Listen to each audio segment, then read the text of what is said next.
Баршаға сәлем. Бүгін осы видеода Түріктің онлайн платформасы Trendyol компаниясы жайлы айтатын боламын. Видеоны бастамас алдын достар каналға тіркеліп, лайк басып қолдау жіберіңіздер. Бұл каналдың әрі қарай дамуына үлкен үлесін қосады. Сонымен Trendyol компаниясы 2010 жылы Стамбулда алғаш жұмысын бастаған. Негізін қалаушы Демет Мутлу. Демет Мутлу ол 1981 жылы 22 сәуірде дүниеге келген. Ол Нью-Йорк университетін экономика бойынша үздік бітірген.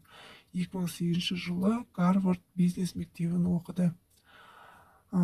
Trendyol компаниясы Tiger Global және Kleiner Perkins Caufield компаниясынан $50 миллион астам инвестиция алған, ал 2014 жылы қыркүйекте Еуропалық банктен инвестиция алды.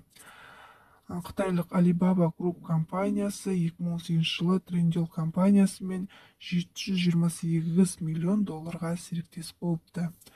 Қазірде Trendyol компаниясы 15 миллионнан астам тұтынушы бар, және платформасында 2000-нан астам саудагер жұмыс жасап отыр.